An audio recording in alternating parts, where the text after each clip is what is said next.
আল্লাহ পাক রব্বুল আলামিন আপনাকে আমাকে এই ফিতনা ফাসাদের জমানায়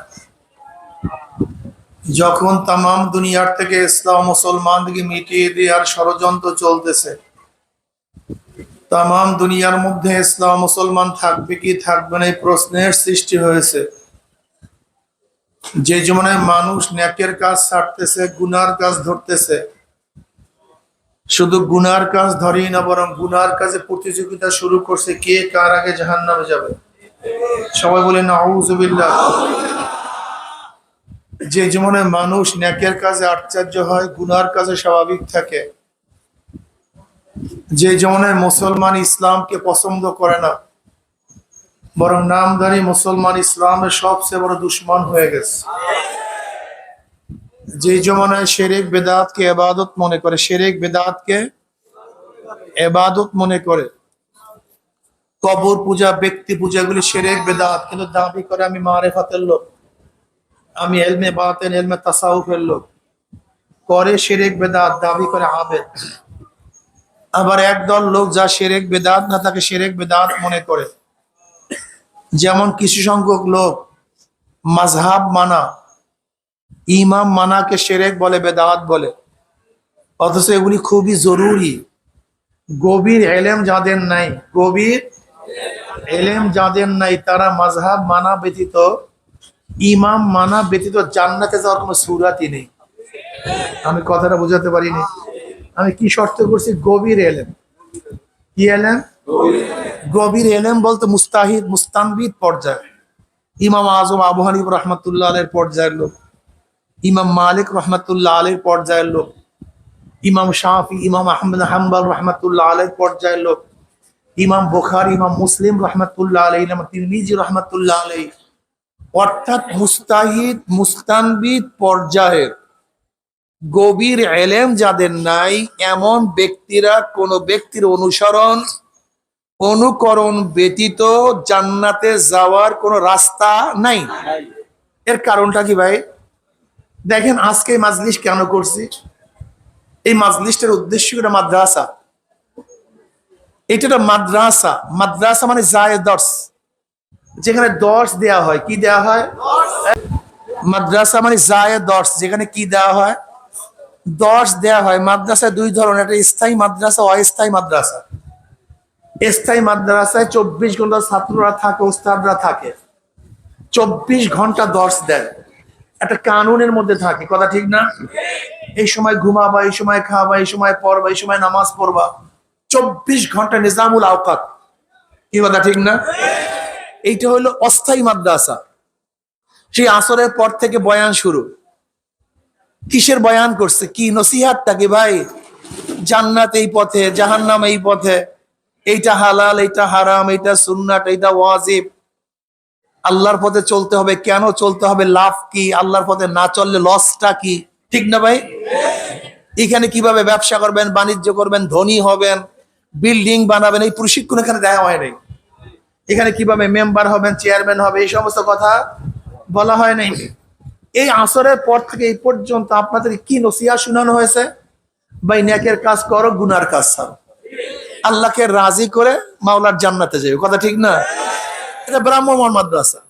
কোরআন ও হাদিসের এখানে বয়ান করা হবে, উৎসাহিত করবে দিনের। ব্যাস, আমি আজকে শেষ উস্তাদ, বা আমি শেষ বয়ান, আজকে শেষ উস্তাদ আমি উপসংহার বয়ান করব। আজকে দিনের রেজাল্টটা কি? চরমনাইওয়ালারা কি চায়? দেখেন, চরমনাইওয়ালারা নিজেদের দল ভারী করতে চায় না। বিশ্বাস করেন না? হ্যাঁ, আসতে কতগুলো বেয়াকুফ সামনে বসে নিজের অ্যাটিটিউড নষ্ট করে দেয়। চরমনাইওয়ালারা নিজেদের দল ভারী করতে চায় না। আজ পর্যন্ত আমার দাদার থেকে আজ পর্যন্ত আমরা যারা আছি তাদের অনুসারী, আজ পর্যন্ত কোনো বক্তার মুখে এই কথা শুনছেন কিনা আমি জানি না। আমার দাদাও বলে না, আমার বাবাও বলে না, আমরাও বলি না যে চরমনাই স্যার উপায় নেই। এরকম বয়ান শুনছেন কোনোদিন? তোমাকে জান্নাতে যাইতে গেলে চরমনাই মুরিদ হইতেই হবে, এরকম বয়ান শুনছেন? এরকম বয়ান আমরা করি না। বরং আমরা কি বয়ান করি? চরমনাই কবরে গিয়া চরমনাই পরিচয়তে কোনো লাভ নেই। আমি চরমনাই মুরিদ, এই পরিচয় দিলে মাপ পেয়ে যাবা, এরকম কোন সূরা কবরের মধ্যে নাই। আমরা কি বলি? আমরা বলি গুনার কাম সারো, নেকের আমল ধরো, চোখে পানি নিয়ে মাওলার কবরে যাইও। যেরকম দুনিয়ার ঘরে আগুন লাগলে পানি ছাড়া নিবানো যায় না, ঠিক তদ্রুপ তোমার এবং আমার গুনার দ্বারা যে জাহান্নামের আগুন জ্বলিয়া রইছে, চোখের পানিও ছাড়া কিন্তু জাহান্নামের আগুন নিবানো সম্ভব নেই। আমাদের কথা ভাই, ইবাদত কর। আমরা কি বলি? আমরা বলি জনাব মুহাম্মদ রাসূলুল্লাহ সাল্লাল্লাহু আলাইহি ওয়াসাল্লাম তার কলিজার টুকরা ফাতেমাকে বলে, এ ফাতেমা, জাহান্নামের আগুন থেকে নিজেকে নিজে বাঁচাও। এ ফাতেমা, জাহান্নামের আগুন থেকে নিজেকে নিজে, কবরে গিয়ে আমার পরিচয়তে লাভ নাই। বুখারীর মধ্যে রওয়ায়াত আছে, নবী আলাইহিস সালাতু ওয়াস সালাম বলে, এ কুরাইশরা, এ বনি আব্দে মানাফ, নিজেকে নিজে জাহান্নাম থেকে, আগুন থেকে বাঁচাও। হে আব্দুল মুত্তালিবের গোষ্ঠী, নিজেকে নিজে জাহান্নামের আগুন থেকে বাঁচাও। কবরে গিয়ে আমার পরিচয় দেবা আমি কুরাইশি, আমার বংশী নবী আসছে, কোনো লাভ নেই। এটা মাদ্রাসা উৎসাহিত করি দিনের জন্য। কিসের জন্য? হ্যাঁ, দিনের কথা বলতে গেলে কেউ বন্ধু হবে, কেউ শত্রু হবে, এটা আশ্চর্য হওয়ার কিছু নাই। এটা আশ্চর্য হওয়ার। আচ্ছা বলেন তো, নবী আলাইহিস সালাতু ওয়াস সালামের চেয়ে ভালো তার জমানায় কেউ ছিল? তার আগে কিয়ামত পর্যন্ত তার চেয়ে ভালো তার জমানায় ছিল না, তার আগেও ছিল না, কিয়ামত পর্যন্ত কেউ। আচ্ছা বলেন তো, নবীকে সবাই কি মহব্বত করতো? হ্যাঁ, না, এটা ভুল। এটা ভুল মেসেজ। আমার নবীর চেয়ে ভালো তার জমানায় কেউ ছিল না, তার আগেও ছিল না, কিয়ামত পর্যন্ত তার চেয়ে ভালো কেউ আসতে পারে না। এই নবী আলাইহিস সালাতু ওয়াস সালামকে সবাই মহব্বত করতো না। মহব্বত তো দূরের কথা, আমার নবী আলাইহিস সালাতু ওয়াস সালামের এত শত্রু ছিল, এত দুশমন ছিল, যা চিন্তাও করা যায় না। কেমন দুশমন? নবী আলাইহিস সালাতু ওয়াস সালাম পড়বেন না সাল্লাল্লাহু আলাইহি ওয়াসাল্লাম, নামাজরত অবস্থা আবু জাহিল বলতেছে, বুখারীর মধ্যে রওয়ায়াত আছে, আব্দুল মাসউদ রাদিয়াল্লাহু রওয়ায়াত করেন, আবু জাহিল বলছে, কি আছে তোমাদের মধ্যে মুহাম্মদ বলেন সাল্লাল্লাহু আলাইহি ওয়াসাল্লাম যখন সিজদায় পড়বে, উটের নারী বুড়ি তার মাথার উপরে চাপাইয়া কে দিতে পারবা? আচ্ছা বেচারা কি দোষ করছে আমাকে বলেন তো? দোষটা কি করছে? কারোর হালাল করে মারছে, কারোর ঘরে তালা লাগাইছে, কারোর জমি আত্মসাৎ করছে, অবৈধ কাউকে থাপড় দিছে, কাউকে গালি দিছে, দুশ্মনীটা কি বলেন তো? সে নামাজ পড়বে হেরেমের মধ্যে, সে ইবাদত করবে না, তাও করতে দেবে না। কে আছো? উটের পচা নারী বুড়ি তার মাথার উপরে কে চাপাই দিতে পারবো? এক কমবাক বলছে আমি পারবো। নবী আলাইহিস সালাতু ওয়াস সালাম যখন সিজদার মধ্যে পড়ছেন, উটের পচা নারী ভুড়ি তার মাথার উপরে চাপাইয়া দিছে। সে মোবারক তুলতে পারতেছিলেন না। ফাতেমা রাদিয়াল্লাহু তাআলা, ছোট বাচ্চা, কে যেন তাকে খবর দিচ্ছে তোমার আব্বুর অবস্থা এই। ছোট বাচ্চা যখন বাবার এই অবস্থা দেখে, বলেন তো কলিজার মধ্যে কেমন লাগে, কত ব্যথা লাগে। ফাতেমা রাদিয়াল্লাহু তাআলা কোন রকমের কষ্ট করে আস্তে আস্তে উটের নারী বুড়ি সরাইছেন, মাথা তুলছেন।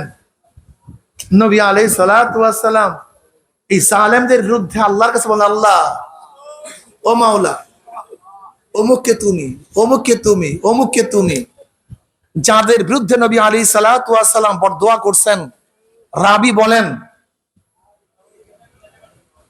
আমি বদরের ময়দানে প্রত্যেককে দেখছি এক এক জায়গায় পড়ে আস, অর্থাৎ দুনিয়া থেকে বিদায় হয়ে গেছে, প্রত্যেকটা দুনিয়া থেকে বিদায় হয়ে গেছে। তীর মিস হয়, গুলি মিস হয়, নবীর দোয়া, নবীর বরদোয়া কিন্তু মিস হয় না। কথাটা বুঝাতে পারি না? নবীর দোয়া, নবীর বরদোয়া মিস হয় না। এই নবী আলাইহিস সালাতু ওয়াস সালাম এমন কি অন্যায়টা করছে, 3 বছর, কয় বছর শিয়া বা আবু তালেবের মধ্যে অবরুদ্ধ অবস্থায় ছিলেন। 1-2 বছর না, কয় বছর? 3টা বছর আটকে গেছে 2 পাহাড়ের মাঝখানে।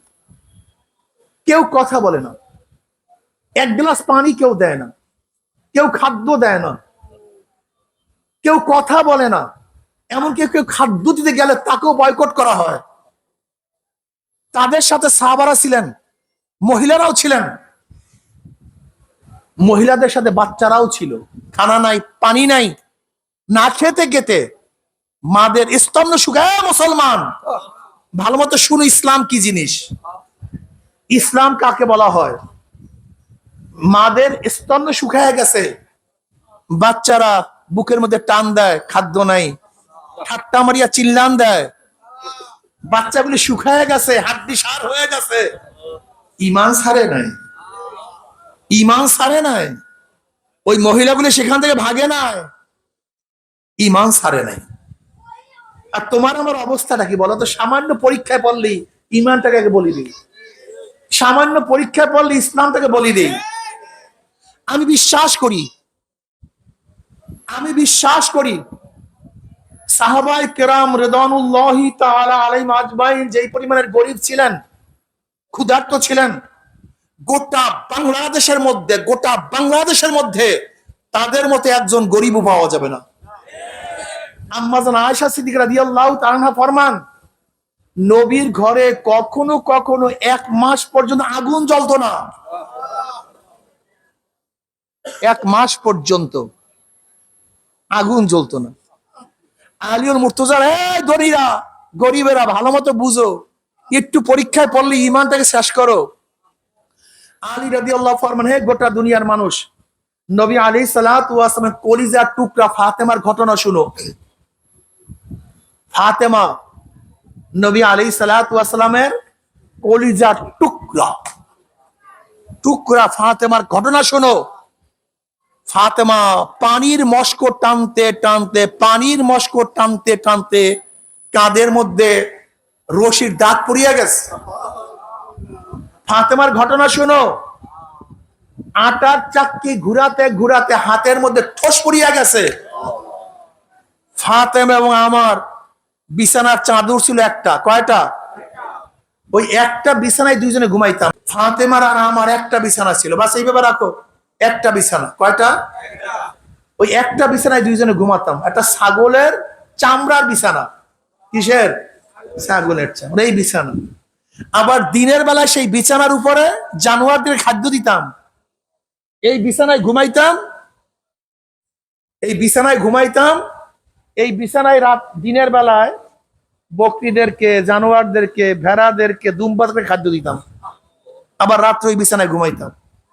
কি বুঝলেন? কি বুঝলেন? আমাকে বলেন তো, এই ফাতেমা রাদিয়াল্লাহু তাআলা আনহা যে গরিব ছিলেন, কেমন গরিব? নবী আলাইহিস সালাতু ওয়াস সালাম একদিন তার ঘরে গেছেন, সালাম দিছেন, বলে আব্বুজান ঢুকিয়েন না। বলে কেন? অর্থাৎ আপনার সামনে আসবো সেই পরিপূর্ণ বস্ত্র আমার গায়ে নাই, আমাকে দেখান তো গোটা বাংলাদেশের মধ্যে এই ধরনের একজন ভিক্ষুক গরিব আছে একজন। ইমান সারসার মধ্যে সামান্য বিপদে পড়লে ইমান সারিয়ে দিছ সামান্য। হ্যাঁ, আবু হুরায়রা রাদিয়াল্লাহু ফরমান, রওয়ায়াত তিনি নিজে করেন, আমি ক্ষুধার্ত, জন্মের ক্ষুধা, এত ক্ষুধা সহ্য করতে পারতেছি না। নামাজের পরে মসজিদের বাহিরে নামলাম, আমি আবু বকরকে সালাম দিলাম, তার কাছে মাসালা জিজ্ঞাসা করছি। মাসালা আমি জানি, উত্তর আমি জানি। কেন মাসালা জিজ্ঞাসা করছি? যে আমার মাসালার জবাব দিবে। আবু হুরায়রা ফরমান, তিনি আমার মাসালার জবাব দিছেন। উদ্দেশ্য ছিল আমার সাথে কথোপকথন হবে, আমার অবস্থান দেখবে, আমাকে তার বাড়িতে দাওয়াত দিবে, পেট ভইরা খাবো এর জন্য। কিন্তু তিনি আমার সালামের জবাব নিছেন, মাসালার উত্তর দিয়েছেন, কিন্তু আমাকে দাওয়াত দেন নাই। আমি বুঝতে পারছি আমাকে খাওয়াবার মতো তার ঘরেও কিছু নেই। ওমর ইবনে খাত্তাব রাদিয়াল্লাহু তাআলা বের হইছেন, একই উদ্দেশ্যে সালাম দিলাম, মাসালা জিজ্ঞাসা করলাম, সে আমার প্রশ্নের জবাব দিছে, লেকিন আমাকে দাওয়াত দেয়নি। আমি বুঝছি তার ঘরেও আমাকে খাওয়াবার মতো কিছু। এবার সরদার দো আলম জনাব মুহাম্মদ রাসূলুল্লাহ সাল্লাল্লাহু আলাইহি ওয়াসাল্লাম বের হইছে, আমি তাকে সালাম দিছি। আমার চেহারার দিকে তাকাইয়াই তিনি বলছে, ঘরের মধ্যে কিছু আছে? আমি বলছি, জি। বলে, আচ্ছা, আমি একটু পরে আসতেছি। 5 মিনিট পরে আসতেছি। 5 মিনিট পরে আসতেছি, আমার চেহারার দিকে তাকাইয়াই তিনি বলছে, ঘরের মধ্যে কিছু আছে? মসজিদে নববী আর নবীর হুজরা ছিলেন একটা মানি পর্দা ছিল, একটা বেড়া পর্দা। এই পর্দার এপারে মসজিদ, এই পাশে হুজরা, তার থাকার জায়গা। নবী আলাইহিস সালাতু ওয়াস সালাম ঘরে আওয়াজ দিলেন, খাবার মতো কি কিছু আছে? ঘরের থেকে আওয়াজ আসছে, এক পেয়ালা দুধ আছে। কয় পেয়ালা? নবী আলাইহিস সালাতু ওয়াস সালাম আবু হুরায়রাকে বলেন, আবু হুরায়রা যাও, আহলুস সুফফার সবাইকে দাওয়াত। আহলুস সুফফার, আপনারা জানেন আহলুস সুফফার অনেক সাহাবী তারা সেখানেই থাকতেন, নবী আলাইহিস সালাতু ওয়াস খেদমত করতেন। বিভিন্ন জায়গা থেকে যারা মুসলিম হয়ে আসতো, তারা সেখানেই থাকতেন, 24 ঘন্টা অবস্থান করতেন। নবী আলাইহিস সালাতু ওয়াস সালামের দর্শে বসতেন, নবী শিক্ষা দিতেন, পড়াইতেন, তারা পড়তেন, আমল করতেন। তাদের কাজই হলো ইলম, আমল, নবীর খেদমত। কাঠ কুড়ায় আনতেন, নবীর বাসার খেদমত করতেন। অন্য রাওয়ায়াতের মধ্যে আহলে সুফফার অবস্থায় একজনের পরিপূর্ণ শরীরে কাপড় ছিল না, পরিপূর্ণ কাপড় একজনারও ছিল না। হয়তো নিচ ঢাকলে উপর খালি, উপর ঢাকলে নিচ খালি। আহলে সুফফার সংখ্যা তখন ছিল প্রায় 70। কতজন? প্রায় 70 জন। আবু হুরায়রা রাদিয়াল্লাহু ফরমান, নবী আলাইহিস সালাতু ওয়াস সালাম সবাইকে দাওয়াত দিছে, দুধ মাত্র এক পেয়ালা। আর আমাকে সবাইকে দাওয়াত দেওয়ার জন্য বলছে, যখন সবাই আসবে আমাকেই বলবে বন্টন করো। তা প্রথম শুরুই তো খাদ্য শেষ, দুধ শেষ, তা আমার অবস্থাটা কি? আমি তো যেই ক্ষুধার্ত সেই ক্ষুধার্ত। কিন্তু নবী আলাইহিস সালাতু ওয়াস সালাম যেহেতু হুকুম করছেন, না মানিয়ে উপায় নেই। আমি সবাইকে গিয়ে বললাম, এই আহলুস সুফফার সবাই, আজকে নবীর ঘরে দাওয়াত। সবাই তো ক্ষুধার্ত, এত খুশি, এত আনন্দ, আজকে নবীর ঘরে দাওয়াত। সবাই আসছে, সবাই সিরিয়াল দিয়া বসছে। ওই আমার ধারণা অনুযায়ী নবী আলাইহিস সালাতু আমাকেই বললেন, আবু হুরায়রা ভাগ করো, বন্টন শুরু করো। আমি এক সাহাবার কাছে বাটি নিয়ে গেছি, দুধের পেয়ালা নিয়ে গেছি। এমনি ক্ষুধার্ত মানুষ, তাজা দুধ, এমন টান মারছে দুধের মধ্যে, টানে পেট ফুলে ফেলাইছে। কিন্তু আল্লাহর কসম, বাটির থেকে এক ফোঁটা দুধ কমে নেই। যেই দুধ সেই দুধ। আমি দ্বিতীয় ব্যক্তির কাছে নিয়ে গেছি, সেও সেই পেয়ালা থেকে পান করছে, কিন্তু এক ফোঁটা দুধ কমে নেই। আমি তৃতীয় ব্যক্তির কাছে নিয়ে গেছি, সেও দুধ পান করছে পেয়ালা থেকে, পেট পুড়ে দুধ পান করছে, এক ফোঁটা দুধও কমে নেই। এরকম করতে করতে আমি গোটা আহলুস সুফফার সবাইকে দুধ পান করাইলাম। আল্লাহর কসম, পেয়ালার থেকে এক ফোঁটা দুধ কমে নেই। আস্তে কয় সুবহানাল্লাহ, সবাই বলে সুবহানাল্লাহ। আবু হুরায়রা ফরমান, এরপর আমি নবী আলাইহিস সালাতু ওয়াস সালামের পড়বেন না সাল্লাল্লাহু আলাইহি ওয়াসাল্লাম, আমি পেয়ালা ফেরত দিলাম। নবী আলাইহিস সালাতু বলেন, আবু হুরায়রা পান করো, দুধ পান করো। বুঝেন তো ক্ষুধার্ত মানুষ, আমি পেয়ালার থেকে এক চুমুকি পেট পুড়ায় ফেলাইছি। আমি পেয়ালা ফেরত দিলাম। নবী আলাইহিস সালাতু ওয়াস সালাম দ্বিতীয়বার বলেন, আবু হুরায়রা পান করো। বললাম, ইয়া নবীল্লাহ, পেট তো পুরা। বলেন, না, আবারও পান করো। আবারও পান করলাম, পেয়ালা ফেরত দিলাম। আবারও নবী আলাইহিস সালাতু ওয়াস সালাম বলেন, আবু হুরায়রা পান করো। বললাম, ইয়া নবীল্লাহ, পেটে আর জায়গা না। বলেন, আবারও পান করো। বুখারীর মধ্যে রওয়ায়াত আছে, আবু হুরায়রা রাদিয়াল্লাহু ফরমান, আমার পেট উঁচু হয়ে গেছে, আমার পেট।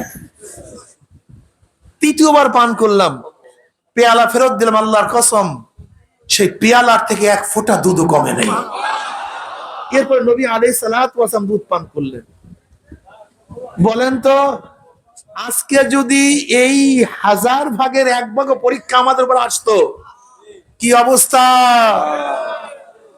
এ মুসলমান, সবাই জান্নাতে যাবা, সবাই, সব জান্নাতের পাগল হয়ে গেছো। মুসলমানের মধ্যে ইসলামের কোনো ছাপ নাই, মাথার মধ্যে ইসলামের ছাপ চেহারার মধ্যে, পোশাকের মধ্যে, ব্যবসার মধ্যে, বাণিজ্যের মধ্যে, চলার মধ্যে, দলের মধ্যে, নেতার মধ্যে, কামাইয়ের মধ্যে, খরচের মধ্যে, ছেলের মধ্যে, মেয়ের মধ্যে, বন্ধুর মধ্যে, নেতার মধ্যে কোন জায়গায় ইসলামের কোন ছাপ নাই, কোন প্রমাণই নেই, কিচ্ছু নাই। আর সব জান্নাতে চলে গেছে। কোন পাগলের দেশে আছি আল্লাহ ভালো জানে, কোন পাগলের দেশে আছি আল্লাহ পাকি ভালো জানে, জানি না আমি। সাহাবারা দুনিয়া বিক্রি করিয়া ঈমানকে ঠিক রাখছেন, আর আমরা ঈমান বিক্রি করিয়া দুনিয়াকে ঠিক রাখি। কথাটা বুঝাতে পারি না। সাহাবারা কি করছেন বলেন তো? ঈমানকে। আর আমরা কি করি? পার্থক্য করে বুঝাতে পারছি তো? সাহাবায়ে কেরাম রিদওয়ানুল্লাহ আজমাইন ঈমানের জন্য, ইসলামের জন্য বাড়ি সারিয়ে দিছি কি দেয় নাই? বাড়ি সারিয়ে দিছে, স্ত্রী সারিয়ে দিছে, স্বামী সারিয়ে দিছে। কত সাহাবিয়ারা ঈমানের জন্য তার স্বামীকে ত্যাগ করছে। তুমি কি দেখো উম্মে হাবিবা রাদিয়াল্লাহু তাআলা আনহা, উবাইদুল্লাহ ইবনে জাহাশ তার স্বামী ছিল, সে ইসলাম ধর্ম গ্রহণ করেছিল, পরবর্তী মুরতাদ হয়ে গেছে। মুরতাদ হওয়ার পরে উম্মে হাবিবা রাদিয়াল্লাহু আনহা ঈমান ছাড়েন নাই, ইসলাম ত্যাগ করেন না। স্বামী যায় যাক, ঈমান ছাড়া যাবে না। আবার কত সাহাবীরা ঈমানের জন্য স্ত্রী ছাড়িয়া দিছে, ঈমান ত্যাগ করে নাই। সাহাবাদের অবস্থা এমন। আব্দুল্লাহ রাদিয়াল্লাহু তাআলা আনহু, তার বাবা ছোটবেলায় দুনিয়ার থেকে বিদায় হয়ে গেছে, চাচার ঘরে লালিত পালিত হইছে। আব্দুল্লাহ রাদিয়াল্লাহু তাআলা ঈমান আনছে, নবী আলাইহিস সালাতু ওয়াস সালাম নবী মানছে। তার মা এখনো মুশরিক, মাও তার ঈমানকে পছন্দ করে নাই। তার চাচার ঘরে লালিত পালিত, চাচা যদিও খুব স্নেহ করত, আদর করত, যখনই শুনছে আব্দুল্লাহ ঈমান আনছে, অমনি তার চাচা খুবই ক্ষিপ্ত হয়ে গেছে। চাচা বলতে আছে ঈমান ছাড়ো, হয়তো ঈমান ছাড়ো অথবা আমার ঘর ছাড়িয়া দাও। আব্দুল্লাহ রাদিয়াল্লাহু বলেন আমি সব ছাড়তে পারবো, কিন্তু আমি ঈমান ছাড়তে পারবো না। এরপরে তার চাচা ক্ষিপ্ত হইয়া আব্দুল্লাহ রাদিয়াল্লাহু তাআলার শরীরের মধ্যে যেই কাপড় ছিল সমস্ত কাপড় খুলিয়া ফেলাইছে, বিবস্ত্র করিয়া ফেলাইছে, এবং বলতে তুমি আমার ঘর থেকে বের হয়ে যাও। তার মা যদিও তার ঈমানকে পছন্দ করত না, তার ইসলামকে পছন্দ করত না, কিন্তু মায়ের সামনে ছেলের উলঙ্গ অবস্থা মা সহ্য করতে পারে নাই। মা ঘরের একটা কাপড় মারছে, নাও এই কাপড়টা পরো। কিন্তু কাপড়টা এত ছোট ছিল, সেই কাপড় দিয়ে শরীর ঢাকতে পারে না। আবার কাপড়ের অবস্থা এত ছোট, যখন কাপড়ে একটা প্যাচ দিছে ঠিক মতো হাঁটতে পারে না, যদি হাঁটে তাহলে লজ্জার স্থান বের হয়ে যায়। আব্দুল্লাহ রাদিয়াল্লাহু তাআলা সেই কাপড়টাকে পরিয়ে এরকম হাতে ধরিয়া ধরিয়া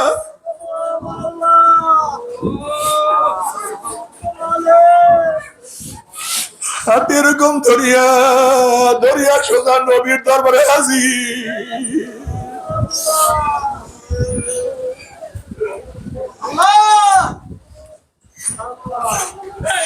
নবী আলাইহিস সালাতু ওয়াস সালাম দরজার সামনে পড়িয়া শুধু বলে আল্লাহ আল্লাহ।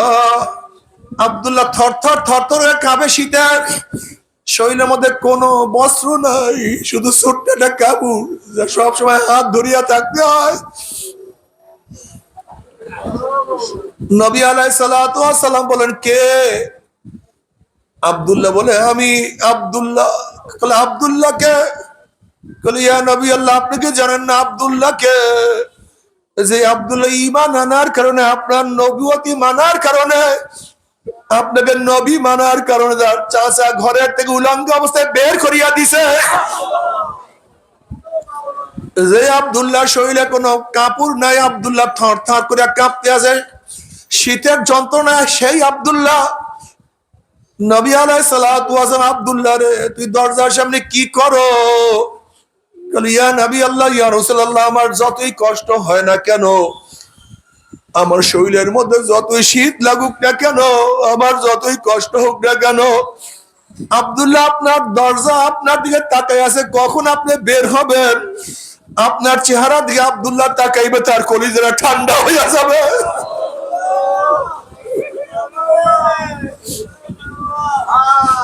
আপনার চেহারার দিকে একবার আব্দুল্লাহ তাকাইবে,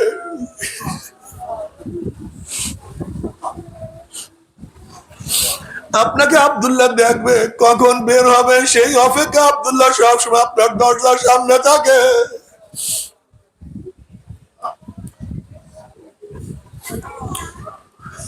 ও যুবক বাবারা, এই আব্দুল্লাহ রাদিয়াল্লাহু তাআলা আনহু কিয়ামতের ময়দানে উঠবে, তুমি আমিও কিয়ামতের ময়দানে উঠবো।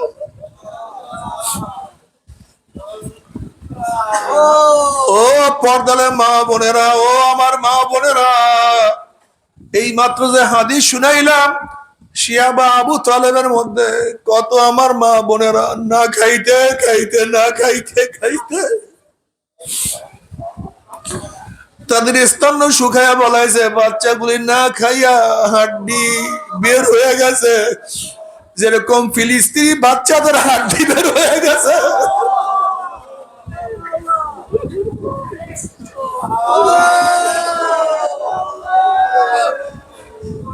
ও আমার মা বোনেরা, এত এত সাধনা করার পর মুসলিম মেয়েরা ঈমান ছাড়ে না।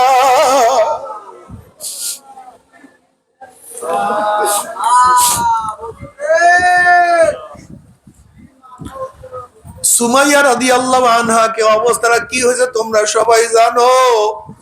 সুমাইয়া রাদিয়াল্লাহু আনহা ঈমান আনার, ইসলাম আনার কারণে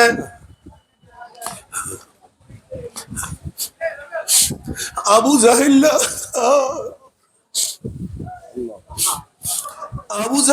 সুমাইয়া রাদিয়াল্লাহু আনহা শরমগার মধ্যে তীর নিক্ষেপ করিয়া ভালো হয়েছে।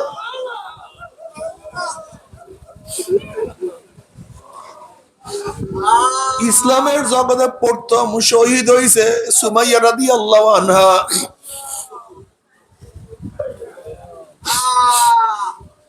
ঈমান ছাড়ে না, আমার মাওলাকে ভোলে না, আমার মাওলাকে ভোলে না। ওরে তুমি কি দেখো না, খুবাইব রাদিয়াল্লাহু তাআলা যখন শুলে চড়ানো হয়েছে, তখন তিনি বলতো ফালাস্তু বালিহিনা উক্তালু মুসলিমান আলা আইয়ি যামবিন কানা ফিল্লাহি মাসরাই ওয়া যালিকা ফি যাতিল ইলাহি ওয়া ইয়াশা ইউবারিক ফি আওসালি শিলবিন মাসাই। আমার কোনো আফসোস নেই, আমার কোনো টেনশন নেই, আমার কোনো চিন্তা নাই, যেহেতু আমি মুসলমান অবস্থায় মারা যাইতে আছি, যেহেতু আমি মুসলমান অবস্থায় মারা যাইতে আছি, আমার কোনো টেনশন নাই, আমার কোনো চিন্তা নাই। যদি আমাকে কাবার দিকে ফিরাইয়া হত্যা করে বা কাবার থেকে মুখ ফিরাইয়া হত্যা করে, যেই অবস্থায় আমাকে শহীদ করা হোক না কেন, আমার কোনো টেনশন, আমার প্রত্যেকটা রক্তের ফোঁটা আমার মাওলা আমাকে যা যা দিয়া দেবে, নিয়ামত দিয়া দিবে, আমার মাওলা আমাকে মর্যাদা দান করবে।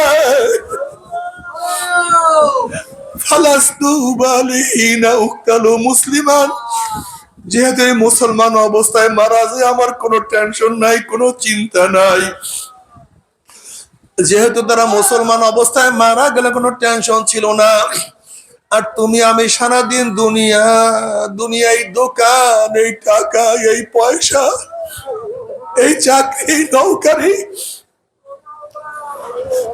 আমার যুবক বাবারাও, মুরব্বী বাবারাও, পর্দালে মা বোনেরাও, আমার বাবারা, ও আমার মারা, কি নিয়ে রওনা করছো, কোথায় রওনা করছো, কি নিয়ে রওনা করছো, কোথায় রওনা করছো, কি নিয়ে রওনা করছো। খবরদার মুসাফির রওনা করছো, পাথেও না নিয়ে কেউ সফর শুরু করিও না। যদি পাথেও ছাড়া সফর শুরু করো, তুমি ঢাকায় যাওয়ার রিক্সাওয়ালার যখন পয়সা দিতে পারবা না, রিক্সাওয়ালা থাপ্পড় দিবে। বাসে যখন টাকা দিতে পারবা না, ঘাট ধাক্কা দিয়া নামায়া দিবে। হোটেল খাওয়ার পরে যখন টাকা দিতে পারবে না, তোমার কান ধরিয়া মলতে মলতে মেসিয়া তোমাকে লুবি পেটুক করিয়া নামাইয়া দিবে। অর্থাৎ দুনিয়ার পাথিও ব্যতীত পথ চলতে গেলে ঘাটে ঘাটে সব জায়গায় অপমানিত হইতে হয়, লজ্জিত হইতে হয়, লাঞ্ছিত হইতে হয়। ঠিক হে আখিরাতের মুসাফিরেরা, যারা কবরের দিকে রওনা করছো, কিয়ামতের দিকে রওনা করছো, যারা মিজানে ওঠার জন্য প্রস্তুতি গ্রহণ করছো, যারা পুসরাত পানি দেওয়ার জন্য প্রস্তুতি নিছো, খবরদার খবরদার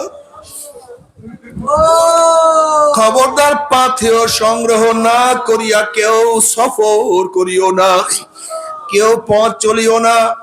আজরাইল যখন তোমার আমার রূহ কবজ করার জন্য আসবে, যদি দেখি ঈমান ঠিক নাই, যদি দেখে আমল ঠিক নাই, আল্লাহ মাফ করিয়া দাও, অবস্থা খুবই খারাপ হয়ে যাবে। আমি বারবার একটা নসিহত করি, তুমি কেন খেয়াল করো না, ঘরের মালিকের সাথে যদি পরিচয় থাকে, যত রাত্রি ঘরে ঢুকো না কেন, কোনো টেনশন নাই, কোনো চিন্তা নাই। শ্বশুর বাড়িতে রাত্র 3টায় গিয়ে যদি নক করো, যখনই বলবে কে, তুমি বলবো আব্বু আমি আপনার জামাই, অমনি শ্বশুর বলবে জলদি ওঠ, আমার জামাই এত রাত্রে কেন আসছে, কোন বিপদে পড়ছে, বিছানা বিছা, খাদ্যের ব্যবস্থা কর, পানির ব্যবস্থা কর, বাতি জ্বালা। যেহেতু ঘরের মালিকের সাথে পরিচয় আছে, কোনো টেনশন নাই। যদি ঘরের মালিকের সাথে পরিচয় না থাকে, আর রাত্রে গিয়া নক করো, যদি পরিচয় দিতে নাই পারো, এ চোর আসছে, ডাকাত আসছে, বান, ওকে মার, ওকে ধর, অপমান কর, অপদস্থ কর। যেহেতু ঘরের মালিকের সাথে কোনো পরিচয় নাই, ঠিক কবরের মালিকের সাথে পরিচয় করিয়া, কবরের মালিকের সাথে পরিচয় করিয়া যদি কবরে যাইতেই পারো, কবরের মালিক বলবে ফেরেশতারা আমার বন্ধু আসছে, আমার দোস্ত আসছে,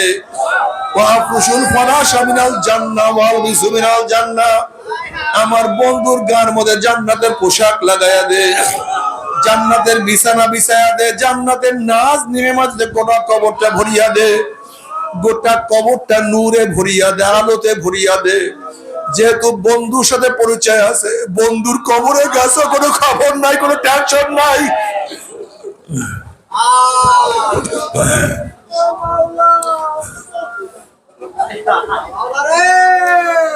যদি কবরের মালিকের সাথে পরিচয় না থাকে,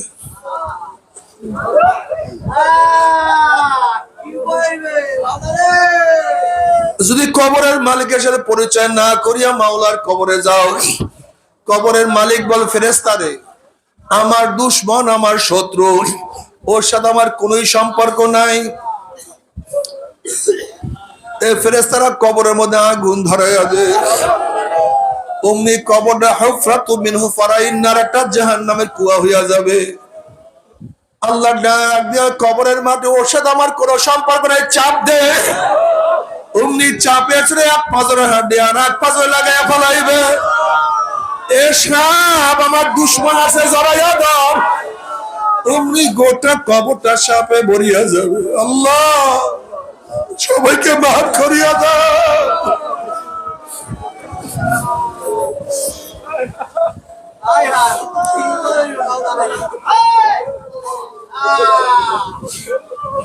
যদি কিয়ামতের মালিকের সাথে পরিচয় করিয়া কিয়ামতে উঠতেই পারো, লিমানিল মুলকুল ইয়াউম লিল্লাহি ওয়াহিদিল কাহ্হার, আল্লাহ কিয়ামতের ময়দানে বলবে আজকে কিয়ামতের মালিক আমি একাই, অন্য কেউ না।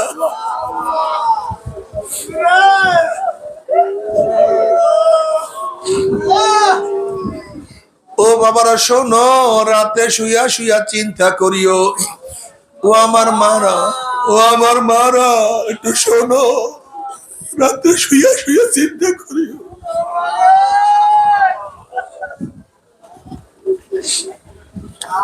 কবরের মালিকের সাথে পরিচয় করে যে কিয়ামতে উঠতে পারো, কিয়ামতের মালিকের সাথে পরিচয় করিয়ে যে কিয়ামতে উঠতেই পারো, কিয়ামতের মালিক তোমাকে আমাকে ডাকিয়া ডাকিয়া আরো নিচে জায়গা করিয়া দিবে।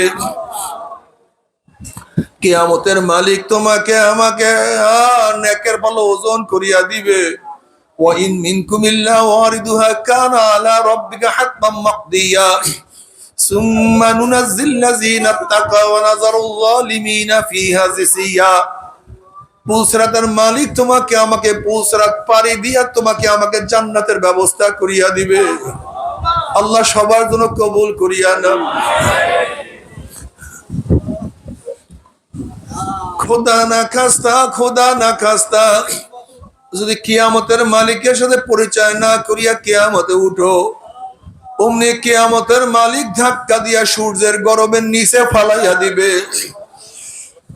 কিয়ামতের মালিকের সাথে পরিচয় না করিয়া যদি কিয়ামতের ময়দানে উঠো,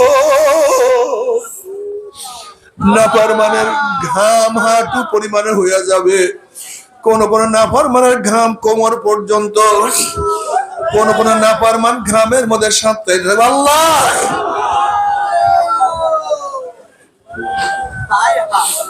আল্লাহ আমাদের সবাইকে মাফ করিয়া দাও। যদি মিজানের মালিকের সাথে পরিচয় না করিয়া পাল্লার মধ্যে ওঠো, অমনি নেকের পাল্লা হালকা হইয়া যাবে, গুনার পাল্লা ভারী হইয়া যাবে। যদি পুসরাতের মালিকের সাথে পরিচয় না থাকিয়া পুসরাত পাড়ি দেওয়া শুরু করো, ওয়া নাযারু যালিমিনা ফিহা জিসিয়া, অমনি নাফরমান ঘুম করে পিছলাইয়া জাহান্নামে পড়িয়া যাবে।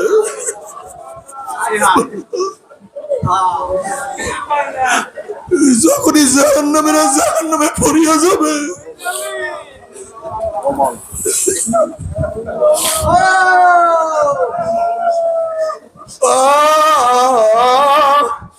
সত্তর বছর পর্যন্ত, 1 বছর 2 বছর 10 20 বছর না, 70 বছর পর্যন্ত আগুনের নিচে যাইতেই থাকবে, শুধু আগুনের নিচে যাইতেই থাকবে।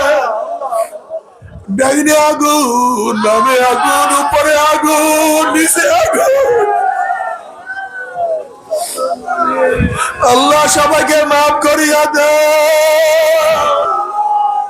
আমাদের সবাইকে ক্ষমা করিয়া দেয়।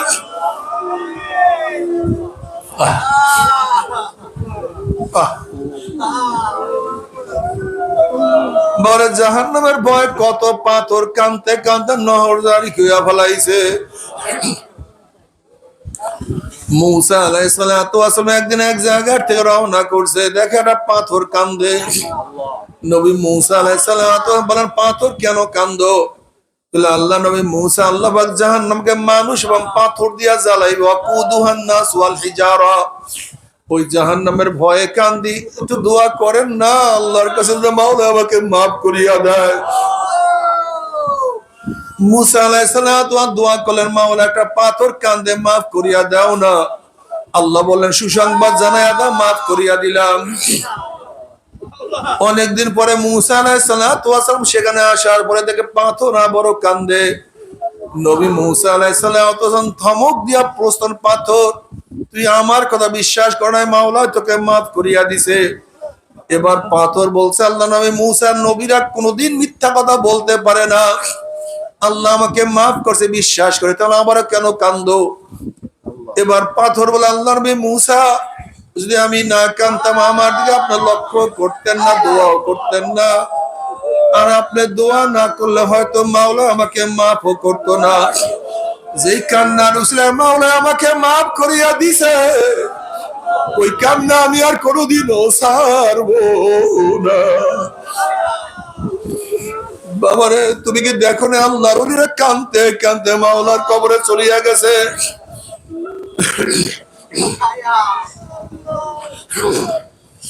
আমার দাদা জান রহমাতুল্লাহ আলাইহি মৃত্যুর কিছুদিন আগে, ইন্তেকালের কিছুদিন আগে কবরের দিকে তাকাইয়া ফোফাইয়া কান্দে, দাড়ি ভিজাইয়া পানি পালায়।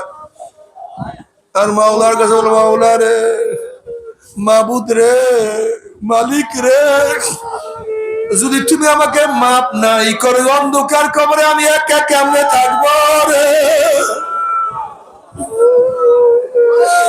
সাথী নাই, বাতি নাই।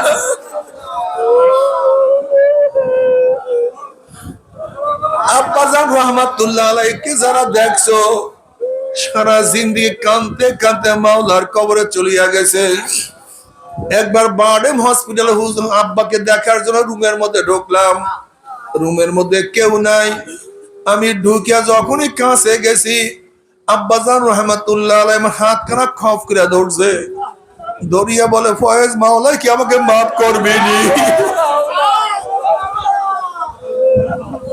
মাওলা কি মাফ করবে? বললাম আব্বাজান জীবনে সিনেমা ঠিক মতো পাই নাই, সারা জিন্দেগি দিনের পথেই কাটাইয়া দিছে। মাওলা আপনাদেরকে মাফ করবে না, কাকে মাফ করবে?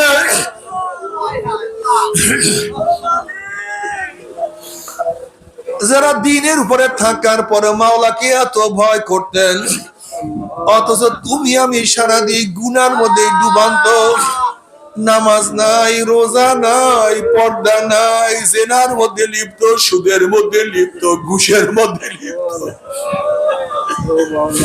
গাজার মধ্যে লিপ্ত, মদের মধ্যে লিপ্ত,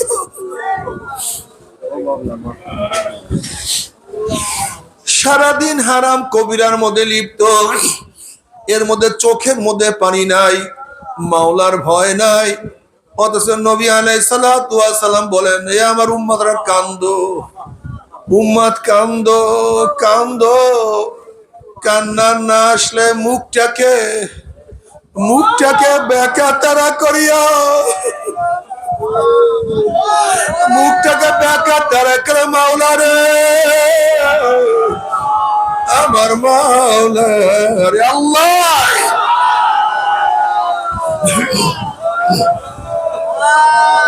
তবে মুমিন মুসলমান বলতে সবাইরই মনে চায় গুনার থেকে ফিরিয়া নেক আমল করিয়া মাওলার জান্নাত কিন্তু সবাইরই যাইতে মনে চায়। গুনাহ নিয়া মাওলার জাহান্নামে কাউরে কিন্তু যাইতে মনে চায় না। কিন্তু কেনই বা আমরা নেক আমল করতে পারি না, কেনই বা গুনার কাম ছাড়তে পারি না? এর মূল কারণ না আপনার এবং আমার পিছনে নফস এবং শয়তান লাগিয়া রইছে। এই নফস এবং শয়তান থেকে ফেরার জন্য যে কোনো একজন হক্কানি আল্লাহর ওলির হাতে হাত দিতে হবে রে বাবা।